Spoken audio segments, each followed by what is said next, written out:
Kami persembahkan program Santapan Rohani, terjemahan dari Renungan Our Daily Bread.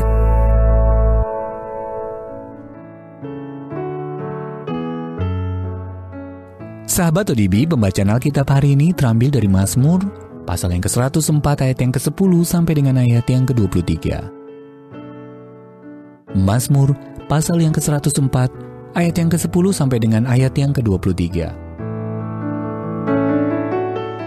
Engkau yang melepas mata-mata air ke dalam lembah-lembah, mengalir di antara gunung-gunung, memberi minum segala binatang di padang, memuaskan haus keledai-keledai hutan. Di dekatnya diam burung-burung di udara, bersiul dari antara daun-daunan. Engkau yang memberi minum gunung-gunung dari kamar-kamar lotengmu, bumi kenyang dari buah pekerjaanmu. Engkau yang menumbuhkan rumput bagi hewan, dan tumbuh-tumbuhan untuk diusahakan manusia yang mengeluarkan makanan dari dalam tanah, dan anggur yang menyukakan hati manusia, yang membuat muka berseri karena minyak, dan makanan yang menyegarkan hati manusia. Kenyang pohon-pohon Tuhan, pohon-pohon aras di Libanon yang ditanamnya, di mana burung-burung bersarang, burung ranggung yang rumahnya di pohon-pohon sanobar. Gunung-gunung tinggi adalah bagi kambing-kambing hutan. Bukit-bukit batu adalah tempat perlindungan bagi pelanduk. Engkau yang telah membuat bulan menjadi penentu waktu, matahari yang tahu akan saat terbenamnya. Apabila engkau mendatangkan gelap, maka hari pun malamlah. Ketika itulah bergerak segala binatang hutan. Singa-singa muda mengaum-ngaum akan mangsa dan menuntut makanannya dari Allah. Apabila matahari terbit, berkumpullah semuanya dan berbaring di tempat perteduhannya. Manusia pun keluarlah ke pekerjaannya dan ke usahanya sampai petang.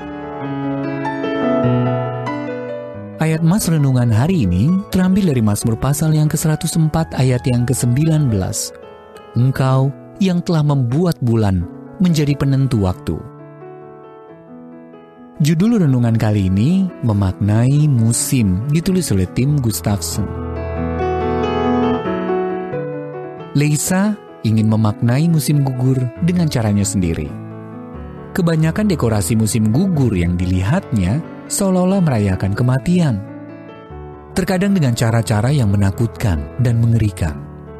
Dengan tekad untuk melawan kegelapan dengan cara yang sederhana, Leisa mulai menuliskan hal-hal yang disyukurinya dengan spidol permanen pada sebuah labu besar. Cahaya matahari adalah hal pertama yang ia syukuri. Tak lama kemudian, para pengunjung mulai menuliskan hal lain pada labu itu. Ada yang iseng seperti bisa coret-coret. Ada yang menulis tentang hal sehari-hari, rumah yang hangat, mobil yang bisa dipakai. Ada juga tulisan mengharukan, seperti nama seorang kekasih yang sudah meninggal. Rangkaian ucapan syukur perlahan-lahan memenuhi seluruh permukaan labu itu. Mazmur 104 mencatat litani pujian kepada Allah atas berbagai hal yang sering kita abaikan. Allah yang melepas mata-mata air ke dalam lembah-lembah, puji Sang Pemazmur. Engkau yang menumbuhkan rumput bagi hewan dan tumbuh-tumbuhan untuk diusahakan manusia. Bahkan malam pun dipandang baik dan indah. Apabila engkau mendatangkan gelap, maka hari pun malamlah. Ketika itulah bergerak segala binatang hutan. Namun kemudian, apabila matahari terbit, manusia pun keluarlah ke pekerjaannya dan ke usahanya sampai petang. Untuk semua itu, pemazmur mengakhirinya dengan berkata, "Aku hendak menyanyi bagi Tuhan selama aku hidup." Di dalam dunia yang tidak tahu bagaimana menghadapi kematian, ucapan syukur yang paling sederhana sekalipun kepada Pencipta kita dapat menjadi cahaya pengharapan yang gemilang. Sahabat ODB, bagaimana pandangan Anda dan orang-orang terdekat Anda terhadap kematian?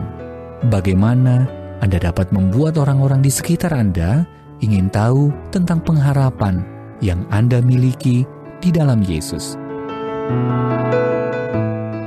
Terima kasih ya Bapa untuk begitu banyak kebaikan yang Kau tempatkan di muka bumi ini. Biarlah hidupku menjadi persembahan, pujian yang penuh syukur kepadamu. Our Daily Bread Ministries, wartakan firman pada dunia. Apakah Anda berminat mendapatkan buku renungan ini dalam bahasa Indonesia, Inggris, atau Mandarin? Atau Anda rindu mendukung pelayanan ini? Hubungi Our Daily Bread Ministries di 021 2902 8950, WhatsApp 0878 7878 9978, email indonesia@odb.org. Tuhan Yesus memberkati. Let God's prosperity